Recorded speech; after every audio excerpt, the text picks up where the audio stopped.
अनि विद्यालयमा चाहिँ अनुगमन नियमित छ कि छैन? नियमित लगभग अनुगमन त नियमितै हुन्छ। अब पालिकाको नजिकै भएको हुनाले हामी त अब यो बाटोक्रममा उहाँको विभिन्न कुराको अब अन्य विद्यालय नआए पनि अन्य कुराको अनुगमन गर्ने क्रममा पनि यहाँ पस्नुहुन्छ। अब कुरा दर्जनौँ समस्याहरू हामीले भेट्यौँ नि यो विद्यालय हिँड्दै जाँदाखेरि, हेर्दै जाँदा दर्जनौँ समस्याहरूको बारेमा तपाईँले राख्नु भएन त्यो अनुगमनको समयमा? त्यो त तपाईँको अब हुनु त हामीले राख्नु मात्रै हुँदैन, उहाँहरूको पनि अब त्यो मेन गरेर आर्थिकमा जोडिन्छ। हजुर। श्री आदरणीय माध्यमिक विद्यालय सन्दकपुर 1 मा हामी आएका छौँ। यतिखेर हामीसँग प्रधान अध्यापक धनकुमार राई हुनुहुन्छ, उहाँलाई स्वागत छ। हजुर, यहाँलाई पनि स्वागत छ। विद्यार्थी सङ्ख्या अघिल्लो वर्षभन्दा अहिलेको तुलनामा के छ? अलिकति घटेको छ अहिले। अलिकति घटेको छ। कारण बुझ्नु भएको छ? कारण भनेको अब कक्षा 10 को 21 जना नानीहरू गए होइन, त्यसपछि अब नयाँ विद्यार्थीहरू त्यही छ, गाउँमा जन्मदर पनि छैन। जन्मदर कमले गर्दा पनि अलिकति भर्नामा वर्षैपछि चाहिँ अब ठुलो क्लासको नानीहरू गए पछाडि त्यो अनुसारको तल नआए पछाडि अहिले त्यसरी समग्रमा घट्यो। अनि विद्यालयमा चाहिँ अनुगमन नियमित छ कि छैन? नियमित लगभग अनुगमन त नियमितै हुन्छ। अब पालिकाको नजिकै भएको हुनाले हामी त अब यो बाटोक्रममा उहाँको विभिन्न कुराको अब अन्य विद्यालय नआए पनि अन्य कुराको अनुगमन गर्ने क्रममा पनि यहाँ पस्नुहुन्छ। अब कुरा दर्जनौँ समस्याहरू हामीले भेट्यौँ नि यो विद्यालय हिँड्दै जाँदाखेरि, हेर्दै जाँदा दर्जनौँ समस्याहरूको बारेमा तपाईँले राख्नु भएन त्यो अनुगमनको समयमा? त्यो त तपाईँको अब हुनु त हामीले राख्नु मात्रै हुँदैन, उहाँहरूको पनि अब त्यो मेन गरेर आर्थिकमा जोडिन्छ। हजुर। अब भाडा बनाएपछि उहाँले पनि अब हुन्छ प्रयास गर्दैछौँ भन्ने कुरा हो।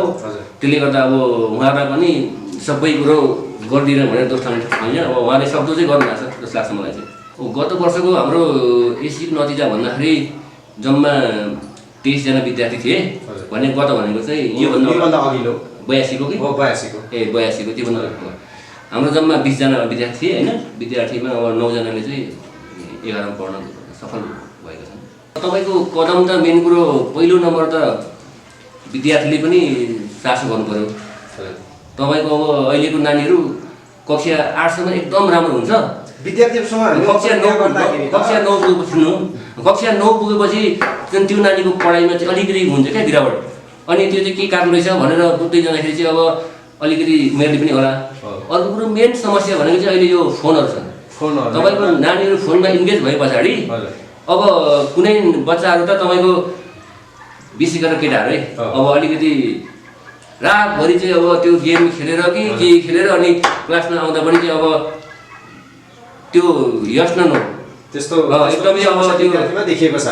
यो त बहुत नि तपाईँको अभिभावक भेला चाहिँ कतिको गर्नुहुन्छ? अभिभावकहरूलाई कतिको पत्र लेख्नुहुन्छ नानी बाबुहरूको समस्या बुझ्न आउनुहोस् विद्यालय स्कुल? लगभग त्यो त एकदमै गरिन्छ, तर मेन समस्या के छ भने वरपर बसेर कुरा गर्ने अनि मिटिङमा बोलाएको बेलामा चाहिँ नआउने। मिटिङमा चाहिँ बोलाउँदा कम मात्रै आउने। त्यहाँ पनि विशेष गरेर चाहिँ अलिकति अब अलिक केही गर्ने खालको निर्णय दिने खालको मान्छेहरू नभएर अलिकति आमाहरू पनि जाने त भन्ने अनि कहीँ गएर कुरा गरेर ठिकै छ त अस्ति मिटिङमा बोलाउँदा किन आइएन भन्दा ठिकै छ त राम्रै चलिरहेछ भन्छ।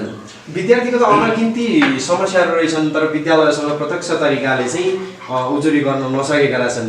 त्यो बुझ्यौँ हामीले। दर्जनौँ समस्याहरू भेट्यौँ।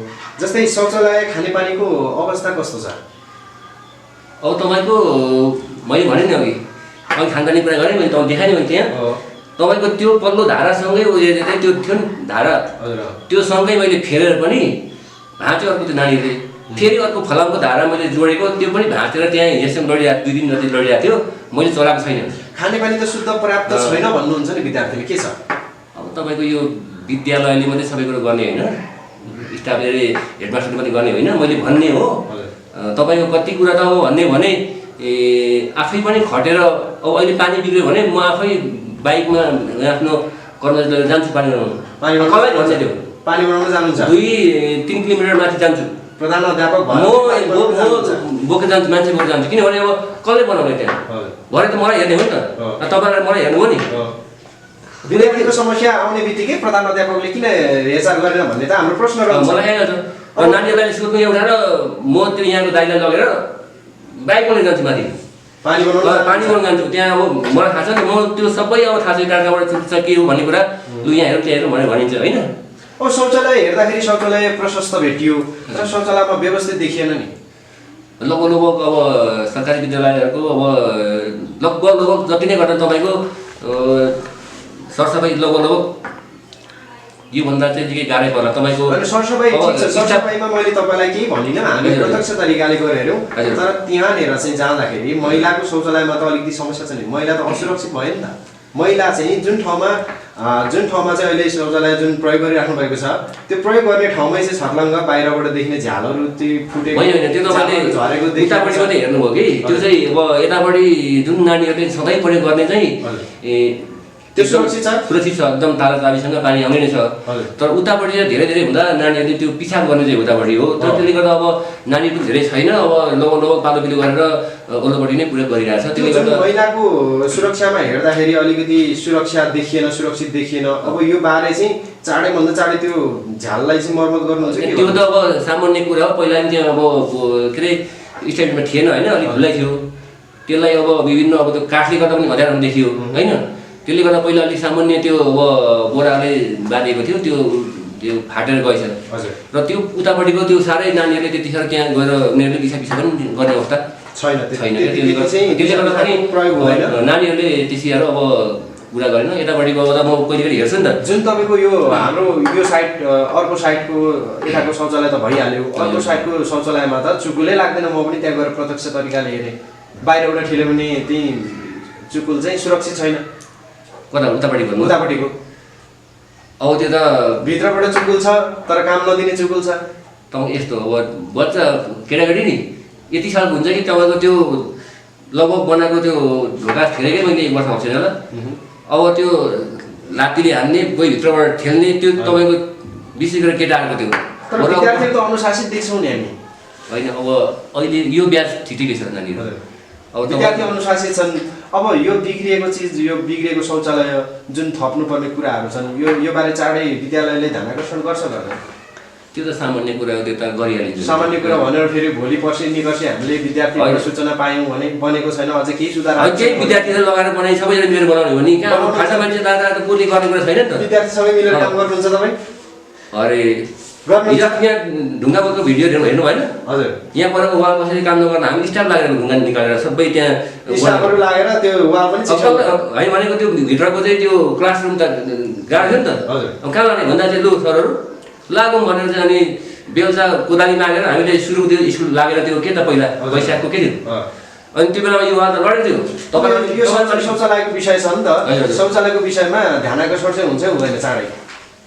त्यो त भोलिसम्म बनिहालिन्छ, के कुरा भोलिसम्म बनाउनुहुन्छ त्यो बनाए अझ राम्रो, किनभने महिला सुरक्षा चाहिन्छ विद्यार्थी। अब अधिकांश काम नि हुनु चाहिँ अब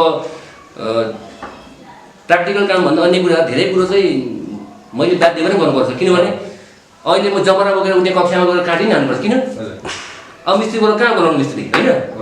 नानी अब त्यहाँ हड्डी लडिरहेको छ भने काँटी बेन्च डेस्क चाहिँ आफै पनि काम गर्नु पऱ्यो नि। नभए तपाईँको यो भन्ने कुरो चाहिँ नि एकदमै तपाईँको यो संवेदनशील के भन्नु कहिले पनि गर्न नपाइने न।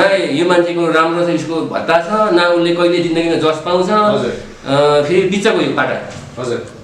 यस्तो नि जस्तै अहिले चाइना र इन्डियाको बिचमा नेपाल छ नि हो, त्यस्तै हो यो प्रब्लम। यताबाट पनि त्यसलाई नै उताबाट त्यसलाई नै राम्रो कहिले नदेखिने।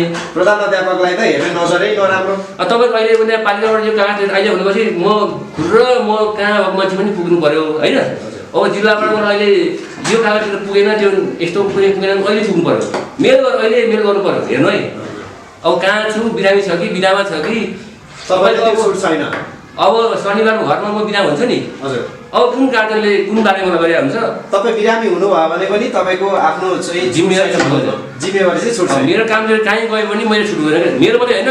सायद अब यो अलिकति प्रहरू जिम्मेवारी मान्छेको अवस्था सायद त्यही होला। सायद प्रधानाध्यापकले तपाईँलाई मद्दत गर्नु, उहाँहरूको आफ्नै जिम्मेवारी हुन्छ। अब उहाँलाई हरेक कुरा धेरै कुरा थाहा पनि नहुनु। तपाईँ बिरामी भएको समयमा तपाईँले कुनै पनि समय तपाईँले दिनु नसकेको खण्डमा तपाईँको सट्टामा होला नि। अनि त्यस्तो भयो भने त उहाँहरू तर उहाँले सबै कुरो भन्नु सक्नुहुन्न नि त। जति कुरो तपाईँले मैले बुझेको हुन्छु, उहाँले त्यति कुरो बुझेको हुनुहुन्न होइन। अब समस्या जोड्दै जाउँ विद्यार्थीले त धेरै समस्याहरू राखेका छन्। सेनिटरी प्याड त प्रशस्त छैन नि भन्नुभएको छ उहाँहरूले। सेनिटरी प्याड त अहिले किनेर चलिरहेको छ नि विद्यार्थीले। कसले चाहिँ? विद्यार्थीहरूले यहाँ त्यो कुन चाहिँ विद्यार्थी? त्यो विद्यार्थीले यहाँ ल्याउनु सेनिटरी प्याड त अलि प्रशस्त छैन त्यो विद्यार्थीलाई नि। र त्यो विद्यार्थीले यहाँ ल्याउनु अहिले कसले हो? उसको सामुन्ने मलाई भन्नुहोस्, उसले कहिले पाएन सेनिटरी कार्ड भनेको प्रशस्त छ स्कुलमा? प्रशस्त होइन, आवश्यकता पर्दा नानीहरूलाई आवश्यकता कुनैकै हातले यहाँ मिसरलाई छुट्याइदिएको छ। हामी हेर्न सक्छौँ त्यो सेनिटरी कार्ड मजाले। अनि उहाँहरूलाई अब त्यो धेरै धेरै चाहिँ कोही त नानीको कोही बदमास हुन्छ नि त, अनि मिसरलाई जिम्मा दिएको छ कसले लगाऊ कति, तर त्यो पाइएन भन्ने कुरा चाहिँ छनु चाहिँ छ नि स्कुलमा मजाले मजाले छ भने हामी त्यो बारे पनि हेर्छौँ। अब शौचालयको चुकुलहरूको बारेमा कुरा गर्नु त्यो पनि छिटो समाधान हुने हो। अब यतिकैमा हात धुने साबुनको पनि विद्यार्थीले समस्या राखे, साँच्चीकै साबुन नभएको हो विद्यालयमा? खै अब त्यहीँ तल राख्छु, यहीँ पनि राखिदिएको छ। अहिले हेर्नु भएन, विद्यार्थीहरूले त प्रतिनिधित्व गरेर समूहगत रूपमा हामीलाई उजुरी गर्नुभएको छ साबुन प्रशस्त छैन, हामीसँग सरसफाइ। अब त्यही मध्येको कुनै नानीले भोजिमा हाल्ला अथवा कसैले फ्याँकिदिला। हेर्नु है, बच्चाको विभिन्न खाले हुन्छ। हेर्नु है, बच्चाको बानी बेहोरा नि सबै एउटै हुँदैन, तपाईँ हामी पनि एउटै खालको छैनौँ। अब कुनै बच्चा त्यस खालको हुन्छ, तपाईँको अब त्यहाँ साबुन राखिदिएको छ नि, यहीँ पनि छ भन्ने कुरा होइन। साबुन चाहिँ विद्यार्थीले लग्यो भन्ने हो तपाईँको आरोप? विद्यार्थी लग्यो या कसैले फ्याँकिदियो अथवा कसले के गर्छ, साबुन त राख्नुहुन्छ तपाईँको यहीँ छ त। विद्यार्थीले त धारामा छैन साबुन भन्नुहुन्छ, हामीलाई चाहिँ सरसफाइको लागि साबुन चाहियो, त्यो कुरा चाहिँ विद्यालय प्रशासन र विद्यालय अध्यापकले राख्नु भन्नुभएको छ होइन। त्यो कुरा अब साबुन देखै छ त्यहाँ होइन, होला नपुगेको होला कुरा होला, तर साबुन अहिले पनि तपाईँ हेर्नुहोस् यहाँ छैन बेटीमा, त्यहाँ बट्टामा छ त। अब बाहिर राखेको बेला पानीले भिज्छ, कोही बेला चाहिँ हराउँछ र यहाँ होला सायद अहिले होइन, हुन्छ त्यहीँ होला अहिले सायद। अब विद्यार्थीको समस्यालाई उठान गर्ने क्रममा विद्यार्थीको समस्या उठान गर्दै जाने क्रममा ल्याबमा चाहिँ आफ्नो विद्यार्थीको शिक्षा लेभल अनुसारको सामग्रीहरू कम भएको हो? त्यो त कम भयो कि मैले अघि भने नि तपाईँले अघि बजेटको कुरा गर्नुभयो नि त्यहाँ। नानीहरूले सोच्यो होला स्कुलमा चाहिँ बजेट लाखौँ आउँछ, तर तपाईँलाई पनि याद छ माध्यमिक विद्यालयमा करिब 1 लाख आसपासमा आउँछ। हेर्नु है, अब कुन क्षेत्रमा भन्ने छुट्याएर आउँछ कि तपाईँले यहाँ ल्याएर त्यो क्षेत्र भन्छ, अनि अलिकति केमा दिन्छ त्यति लगाउनु भनौँ न, त्यही माविहरूलाई 1 लाख आसपासमा त्यो खर्च दिने हो। बाल विकासको लागि पनि आउँदैन? बाल विकासमा सामान्य 500 हिसाबबाट आउँदा त्यो कतिजनाको, त्यसमा तपाईँहरूको पेन्सिल भयो के हामी डिजाइन खर्च। पारदर्शिता त छ नि तपाईँहरूको आएको बजेटहरू? पारदर्शी छ नि के हामी हेर्न सक्छौँ वार्षिक चाहिँ आएको बजेटहरू सबैलाई त्यो के अरे उनीहरूको चाहिँ अब त्यो ब्याङ्क स्टेटमेन्टबाट टक्कै अब त्यही खर्च भइहाल्छ होइन। अब कम्प्युटरमा धेरै चाहिँ समस्या भएको छ विद्यार्थीलाई, जम्मा 17वटा कम्प्युटरमा अहिले 5वटा मात्रै चलिरहेको छ नि, जुन यो त विद्यार्थीले सिक्नुपर्ने जुन शिक्षाको अधिकारै हो। तपाईँको सामुदायिक विद्यालयबाट चाहिँ अलिकति वञ्चित गराइएको यस्तो है। यो कम्प्युटर बारेमा चाहिँ मैले यस्तो तपाईँको यो कम्प्युटर भन्ने चिज नि चलाइराख्यो भने चल्ने रहेछ। हेर्नु है, किन चलाउनु भएन र? सुन्नु न यहाँ मेरो कुरा। अब त्यहाँ चाहिँ तपाईँको धुलो पस्यो भने अब कुनै टाइम स्कुल निकै टाइम बिता हुन्छ धुलो पस्दो रहेछ, फेरि कुनै टाइममा हुस्सी पस्दो रहेछ होइन। अनि त्यसलाई रेगुलर नभएपछि अब कुनै एउटा चल्दै गयो करेन्टको समस्या हुन्छ, झ्याप्पै जाने आउने झ्याप्पै जाने, यी हरेक कुराले गर्दाखेरि पनि कम्प्युटरलाई चाहिँ एकदमै समस्या हुँदो रहेछ। र तपाईँको अब मैले भने नि अघि एउटा हेडमास्टर चाहिँ यसले चाहिँ एउटा विद्यालयको टिचरले चाहिँ सबैको जानेमा चाहिँ यो बिग्रियो भनेको ठाउँ रहेछ, त त्यसको कहाँ के बिग्रियो भन्ने कुरो थाहा हुँदैन। लिएर हेरायो, एउटा कम्प्युटर देखायो भने 18-20 हजारको बिल निकाल्छ। अनि सबै कम्प्युटर हेरायो भने त्यहाँ अहिले मैले यति हेरौँ भने 1 लाख रुपियाँ मैले पैसा डिपोजिट पहिला गोजीमा राखेँ। कम्प्युटरको खर्च चाहिँ कसरी जुटाउनुहुन्छ तपाईँ? हो, अहिले कुरो राइट कुरा गर्नुभयो। त्यो कुरो चाहिँ जुटाउनुहुन्छ त्यो चाहिँ ठ्याक्कै भनिदिनुहोस्, दर्शकहरूलाई छर्लङ्गै बनाइदिनुहोस्। हो, यही समस्याले गर्दा पनि कति कम्प्युटरले थन्किनु बाध्य छ। हजुर, अब पैसा छैन त सरकारी विद्यालयमा होइन। स्थानीय सरकारमा पनि हाम्रो यो समस्या छ भन्नुभएको छ। हामीले त अब पैसा त दिने कुरा भएन।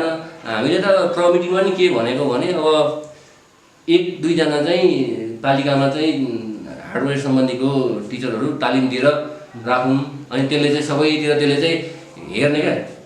यो फ्री प्राविधिक विषय यस्तो रहेछ कि थाहा नभएपछि अब तपाईँको मोबाइल लगेर दिनुभयो नि बिग्रेको मोबाइल, तपाईँले के बिग्रेको थाहा हुन्छ त? हुँदैन नि। अनि उहाँले यति लाग्छ भनेपछि त्यो त फुटुकै तिर्नु पऱ्यो। त्यो पैसा चाहिँ तिर्दै हुनुहुन्छ कहाँबाट? अब र त कति कुरा त्यो बाध्य भएर कता कटौती गरेर के गरेर दिनुपर्ने हुन्छ होइन। मासिक शुल्क अनि परीक्षा शुल्कहरू लिनुहुन्छ लिनुहुन्न विद्यालयमा? त्यो सामान्य लिन्छ, 5 रुपियाँ लिन्छ एक्जाम फीहरू। सामान्य लिनुहुन्छ, 100 सम्म लिनुहुन्छ एक्जाम फी लिनुहुन्छ। हजुर। अनि अब समस्या जोड्दै जाने क्रममा यो जुन चाहिँ 17वटा कम्प्युटरमा चाहिँ 5 वटा मात्रै चलिरहेछ भन्ने कुरा छ। 5 वटा चाहिँ कन्फर्मै चल्या हो, अरु चाहिँ चलाउनै नसक्ने। अरु पनि चलाउने त्यसलाई अलिकति मैले अब जस्तै एकजना भाइलाई बोलिरहेको छु, आइतबार आउने कुरा छ अस्तिबाट हैन। अब त्यो मान्छेले हेराउने, किनभने अब जो मान्छे बोलायो भने त उसले त बिल त धेरै निकाल्ने भयो। यहाँ चाहिँ कुन कम्प्युटरमा चाहिँ कति समस्या रहेछ त, कतिले चाहिँ चल्दो रहेछ त भने एउटा चाहिँ भनौँ न गाउँले पाराको तरिकाले हेराउने विचार छ क्या मेरो चाहिँ। कति खर्च आउँछ, के दिँदै रहेछ त। अब तल के अरे इनामबाट अब कहीँबाट बोलायो भने त उहाँको त व्यवसाय हो, ल यति यसमा यति यसमा यति तपाईँको यति खर्च आउने रहेछ भनेपछि त अनि न कम्प्युटरै बनाउन सक्यो न चलाउन सक्यो। शिक्षक पनि अभाव रहेछ, हामीले त्यो प्राप्त गर्यौँ। शिक्षक त के कुरा गर्ने, तपाईँले भने नि मैले यहाँ चाहिँ मुसाको चारो खाएर चाहिँ हात्तीको काम गर्नु परेको छ नि।